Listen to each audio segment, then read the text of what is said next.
What's going on, guys? This is Riggs, and thank you so much for tuning in to this very special video. For the first time ever, we're going to be featuring a top ranker in solo. So for those of you that have been interested, because I've read the comments, and I know a lot of people have requested to speak with somebody that knows how to play solos and how to do it well, we're featuring none other than Tomaser. If you've paid any attention at all to the leaderboards in the last several seasons, this dude Tomaser has been ranked in the top 5 season in and season out, and he's providing us a lot of insight and a lot of tricks and tips for you to increase your gameplay when you are playing in solos. I know there's been a lot of tournaments around solos as of late. Big shout out to MGC Mobile Gaming Core. They actually just followed me on Twitter, which is pretty awesome. Nice plug. And yeah, if you want to follow me on Twitter, I'll go and throw the link to my Twitter handle. Check me out there. I'm posting daily. But yeah, so we've also seen a bunch in the comments, people saying, Riggs, bring someone on that plays solo. So that's what we're bringing you today. So sit back, relax, and stay tuned to the very end. This is going to be chocked full of, just non-stop tips. And even if you don't play solo, even if you're a duo or squad player, you're gonna find a lot of information that you can take with you in all of your games. So just to give you guys just a quick intro of who this dude is, like I said, he's been playing since season 3, and he's pretty much been ranking solos from the get-go. And once he started hitting the leaderboards and started ranking up, like I've already said, in the past few seasons, he's been ranked at least in the top 5.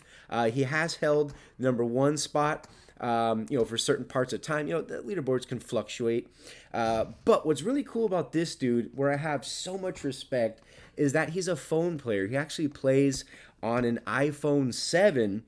I know I featured a lot of people that play in the Play Like a Pro series who play on tablets. So I thought it was pretty cool that this dude actually plays on phones. It's kind of inspirational, if you will. That's why I love comp so much, because when you see these insane comp players, they're rocking on phones. It's incredible. All right, so without further ado, let's go ahead and jump right into the questions. So the very first question I asked him is, why play solos instead of squads or duos? His response is, solos is more rewarding for me because you can't rely on your teammates, and there's always more risk involved, of course, because there are no knocks in solos. It's one shot, done. He says, also in high tiers, you'll see a lot of the same players, and you have to get to know their play styles and how they rotate in their overall gameplay.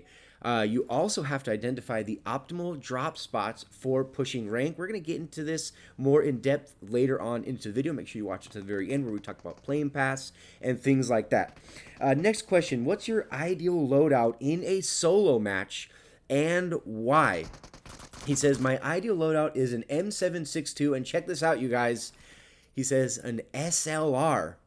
Wait till you see his explanation, and it'll make all the sense in the world. He says the barrel is great for close range engagements, and when you have high ping, a gun that kills quicker is very important. If you learn how to control the recoil, it is the best AR for solos. The SLR fits the barrel the best, since the barrel is bad at medium range, and the SLR fits that void. Also, the SLR is great for long range. With one headshot, this is the key right here. With one headshot and one body shot, you can kill anyone with the SLR regardless of their armor. He says something like the Kar 98, on the other hand, one shot's level 2 helmet, but a level 3 helmet at 2 shots. He says it is a problem because you have to rebolt the gun, and you cannot kill your enemy as quickly where they can find cover. And he says since level 3 helmets are common spawns, you will encounter many level 3 helmets towards the end of the game. Using the SLR means you don't have any barriers when it comes to killing ability. Really liked his answer there. I said, what is the best map for someone playing solos and why?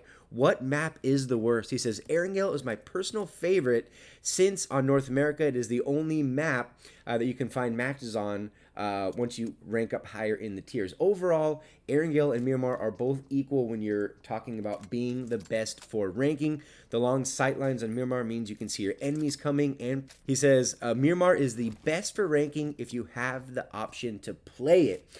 This kind of actually saddens me, you guys. You guys all know this, for those of you that watch the channel.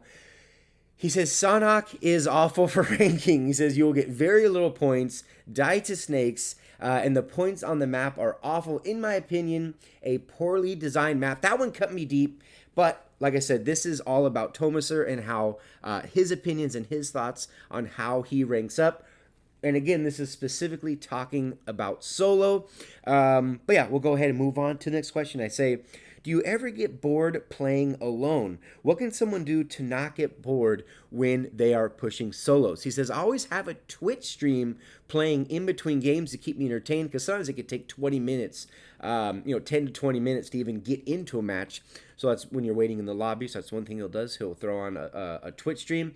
His also, this sounds weird, but I talk to myself while I'm playing, planning out rotations, locating enemies, and when I hold down compounds sometimes, I turn on the Twitch stream, again, because it can sometimes get boring. So this is going to be kind of a personal thing. If you're playing solos, you're going to have your own unique ways of how you're going to basically entertain yourself, especially when there's lulls, like in the mid-game, things like that. Okay, next question. Since there's no knocks, how do you push an enemy effectively? He says, I usually push when I know the enemy is low. Also, sometimes you can tell where the enemy is of lesser skill and they decide to push. Also push when you know the enemy doesn't have a gun or any armor. In the Red 2 story, for example, it's very easy to push enemies because the enemy has no camp spots except for the back room, which does not have a good TPP look spot. This is going to come to just map familiarity and just knowing the buildings, you guys. Also, before pushing, you need to move the enemy around a little bit, throw some nades from the outside, or pull the pin on a nade and then cancel, trying to trick the enemy. They will often give away their position when you hear their footsteps. Also, I push when I recognize in late game that the spot the enemy has is a better spot than what I have currently, basically trying to overtake that territory. This is how you will win more games. All right, next question. How do you handle campers or snakes since it's so common in solo games? Any tips to anticipate when someone is camping or snaking? His response is, hardcore campers when ranking are often very rare. There are the campers that don't make a sound at all. Usually, these are the campers that come to a compound in a car. So drive the perimeter of the compound. If there is no car, then you should have a good idea that there's not going to be anybody else there, because in solos, most people rotate with vehicles, especially depending on the maps you play. Also, if you know someone is holding a good angle, do a fake nade, but make sure you're far enough away that they can't push you quick and kill you before you can cancel. Also, when you're holding down a compound, take good angles and anticipate enemy movement. Use Molotov cocktails to block stairs, or use nades to make enemies deaf, then hop out a window and push them without them knowing. We're talking 200 IQ right here, you guys. And it says, you're currently top 5 in North America. What overall ranking tips, specifically ranking tips, do you have for someone who is or is wanting to push in solos? Tip number 1, he says, identify favorite drop spots on the map and get to know them. Know where most people drop in that town and get to know where you like to go. For example, in Lipovka, I usually land on the Red 2 story in front of the warehouses, because a lot of people land warehouses then come across the open space. I use this opportunity to get an easy kill. Tip 2, unless your aim and skills are insane, never hot drop. Also, never go somewhere really far like a tiny compound. Hot dropping increases the randomness factor, or the RNG, which means you will get killed more often. Cold dropping means your loot won't be as good and you won't get as many kills, which will lead to less points. Drop in places like Severny, Lipovka, even places like Gatka or Milta. The bottom line is you need to find a place with multiple car spawns, minimal open space, and good loot. This way you'll be able to set yourself up for a good game. In addition, don't drop for car spawns and drive to a drop location. This increases your risk of dying early, because if someone else gets there before you, you're dead. I think we've all can probably say we've experienced this before. Tip 3 for ranking. He says, my overall third ranking tip is that you have to adapt your play style to how you're feeling. If you're tired, then play more passive. If you're feeling energetic, then play more aggressive. If you play aggressive when you're tired, you're prone to make more mistakes because you're not thinking clearly. Never play super passive is my general rule of thumb.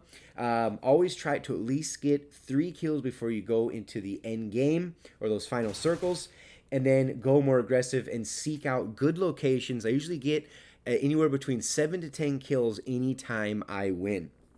Okay, next one is kind of like an overall, what are his best tips for someone who just wants to basically become an overall better player.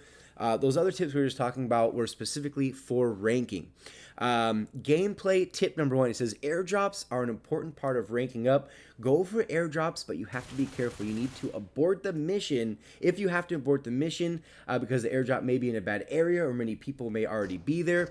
In that case, you want to find a good location or a compound nearby and go for the third party. Getting airdrop weapons increases your chance of winning gunfights, therefore increasing your chances to win the game. Gameplay tip number 2, stay calm as possible toward the end game. It will improve your reflexes. Also, don't get mad if you lose a 1v1 at the end. This will then flow over into the next game and you'll play even worse. If you get mad, take a break and come back later. It will improve your strategic thinking. Gameplay tip number 3. Compounds are usually the most important piece of real estate in the endgame. Strive to go for compounds or hard cover. They give your vision over the zone and a lot of cover. The only time this rule doesn't apply is if there's a large mountain in zone, for example, or if the zone is in the fields, for example, like farm. Shack's never a good spot to be. Where in the fields of Erangel, you can easily get naded. When in the fields, use a car for cover and use the edge of zone to cover your back, basically, you know, rotating short side of the zone, things like that. Gameplay tip number 4. Determine how much of everything you want to carry, you know, inventory management. The most important part is that your frag grenade to smoke grenade ratio. Usually he likes to have 4 grenades and anywhere from 7 to 8 smokes. He says this gives me enough to smoke across streets or open fields and cover crates so I can loot them effectively. The 4 frags is enough because I can spam someone with that decent amount and block their hearing so I can push when you're trying. All right, guys, last but not least, gameplay tip number 5. He says pay attention to the playing path so you know where enemies will be in the mid game. This helps you rotate because you'll know which side of the zone will have less players. Sometimes, though, if you get no kills from where you drop, then you need to play a little more aggressive to make sure you get those kills in order to get more points. Do the same thing as you always do. Go to the side of the zone with lesser players, but go deep into the zone and look for campers. So that going deeper into the zone, looking for campers are most likely going to be easier kills. Also in crown or below, take center circle compounds. In third zone, I found that people don't camp compounds early in game in low tiers. But in ace and above, go for center compound in second circle. This allows for people who want the compound to come to you, and you can use TPP to kill them as they come in. The last thing is to identify which compounds have the most vision. This is important because you can poach long-range kills and know when enemies are coming. Guys, like I said, whether you're a solo player, whether you're playing duos, whether you're playing squads, a lot of the tips that Tomasur shared with us in this next installment of how to play like a pro is second to none. Specifically, though, focusing on solos, but I think anybody that watched this video can walk away with something. I do want to give him a big shout out. I will have his links to his socials down in the description. Make sure you check him out. And he is planning on pushing for that #1 spot here in Season 12, which is just a couple days away from when I'm making this video.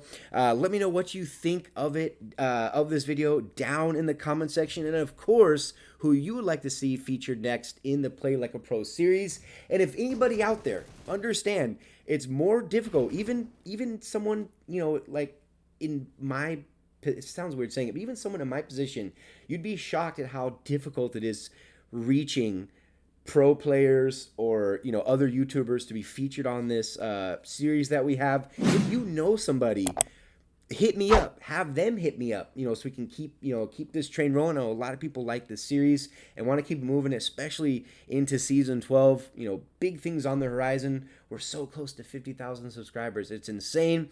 Make sure you hit that subscribe button, drop a like, comments, questions, or concerns, throw those down below. But until the next video, you guys, this has been Riggs from Riggs Gaming.